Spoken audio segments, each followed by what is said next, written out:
औज़ुबिल्लाहिमिनश्शैतानिर्रजीम बिस्मिल्लाहिर्रहमानिर्रहीम अस्सलाम वालेकुम वरहमतुल्लाहि वबरकातुहू। क्वेश्चन नंबर 39 हमारे पास आज है। अगेन कंटेम्प्रेरी इशू है। ख़वातीन ने ब्यूटी वाले ग्रुप में भी बहुत दफ़ा ये क्वेश्चन पूछा है, सो इसलिए अब ये क्वेश्चन मैंने सीरीज़ के अंदर भी ऐड कर दिए ताकि सब इकट्ठे इसका आंसर सुन लें। क्वेश्चन ये है कि क्या लेडीज़ रमज़ान में पीरियड्स रोकने के लिए दवा खा सकती हैं, क्योंकि उनको रोज़ों की टेंशन होती है कि एक फ़्लो में रोज़े चल रहे हैं तो इबादत ज़्यादा से ज़्यादा करनी है, और स्पेशली जो आखिर की 10 रातें होती हैं उसके अंदर लोगों को बहुत परेशानी होती है कि लैलतुल कदर के दरमियान, यानी जिस वक्त भी वो पड़े तो ये ना हो कि पीरियड्स आ जाएं। तो बहुत सारी ख़वातीन पूछती हैं कि क्या पीरियड्स रोकने या डिले करने वाली जो मेडिसिन हैं, जो कि प्राइमरीली हार्मोन्स होते हैं, वो ले सकते हैं या नहीं। सो ये क्योंकि कंटेम्प्रेरी क्वेश्चन है, इसके ऊपर शेख उथैमीन जो रहमतुल्लाह अलैह हैं उनसे सवाल किया गया इस बारे में कि क्या ये जो पिल्स लेना है ये औरतों के लिए जायज़ है, इसको ले सकती हैं, और मकसद ये है कि ऑब्वियसली इबादत ज़्यादा से ज़्यादा की जाए।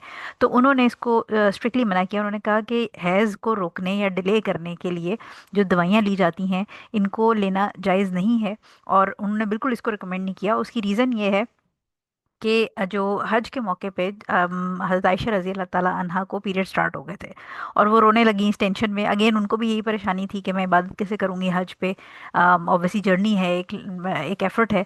तो उनको परेशानी थी, जिसमें हुजूर सल्लल्लाहु अलैहि वसल्लम ने उनको फरमाया कि ये वो चीज़ है जो अल्लाह ने बिनते आदम के लिए लिख दी है। यानी ये ऑब्वियसली कोई हर औरत के साथ होती है और हर महीने होती है, और थ्रू आउट जो सेक्शुअल लाइफ है उसके अंदर ये होती है। तो लिहाजा हुजूर सल्लल्लाहु अलैहि वसल्लम ने उनको ये बात क्लियरली एक्सप्लेन की कि दिस इज़ समथिंग जो कि ऑलरेडी अल्लाह ताला ने हमारे लिए, यानी औरतों के लिए लिख दी गई है।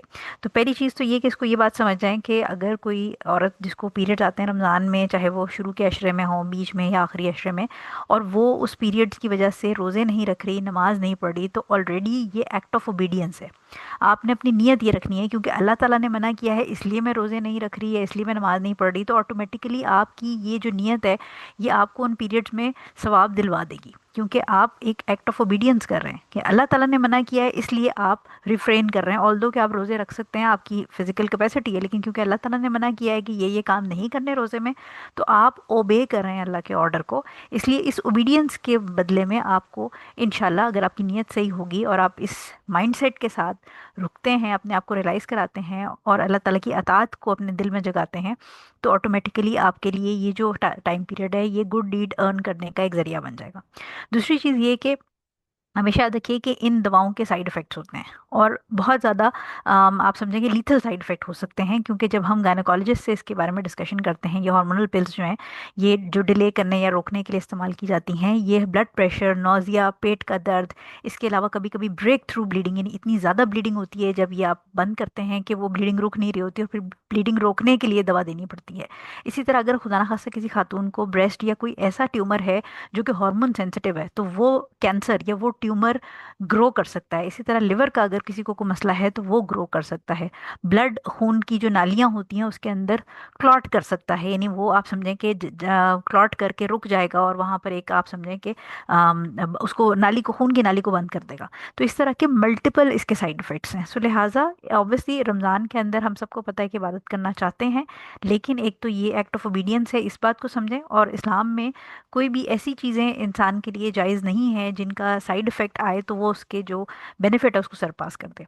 हाँ, अलबत्ता स्कॉलर्स इस बारे में बात करते हैं कि अगर कोई शख्स, कोई खातून हज पे जा रही हैं या उम्रे पे जा रही हैं, तो बहुत सारे लोगों के लिए ये हज और उम्रा once in a lifetime opportunity होती है, और उसके अंदर ऑब्वियसली आपने प्लेन के टिकट्स वगैरह और बुकिंग्स पहले से की होती हैं, और वो ऑटोमेटिकली आप हर साल, यूजुअली लोग नहीं जा रहे होते, ऑल्दो के कुछ अफोर्ड करते हैं, लेकिन बहुत सारे लोगों के लिए ज़िंदगी में पहली और आखिरी अपॉर्चुनिटी होती है। तो ऐसे केस में हज उम्रा वगैरह, उस केस में आप ये दवाइयाँ ले सकते हैं। लेकिन रमज़ान के अंदर आप अगर रोज़े नहीं रखते अपने हैज़ के दिनों में, तो उसमें कहीं पर भी कोई रिवॉर्ड की डिडक्शन नहीं होगी। आप जब बाद में रोज़े पूरे करेंगी तो अल्लाह ताला आपको रमज़ान वाला रिवॉर्ड ही उन रोज़ों की मेकअप करने पे, उनकी जो कज़ा आप करेंगे उसमें देगा।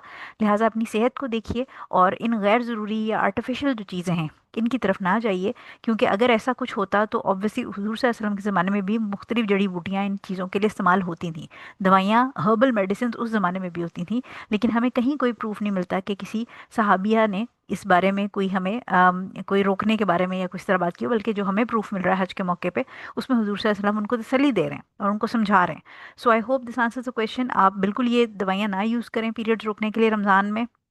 اور اپنی نیت کو اس اللہ تعالیٰ کی اوبیڈینس میں رکھیں، اور انشاءاللہ جب آپ کا رمضان ختم ہوگا تو اس کے بعد جو آپ کے روزے چھوٹیں گے وہ آپ میک اپ کر سکتے ہیں۔ باقی ایک اور ویڈیو میں آپ کو آلریڈی بتا چکی ہوں کہ پیریڈز اگر آپ کے آ جائیں اور ليلۃ القدر والا ٹائم ہو تو پھر اس میں آپ کیا کیا کر سکتے ہیں۔ So I hope this answer the question and اللہ نوز بیسٹ۔ السلام علیکم ورحمۃ اللہ وبرکاتہ۔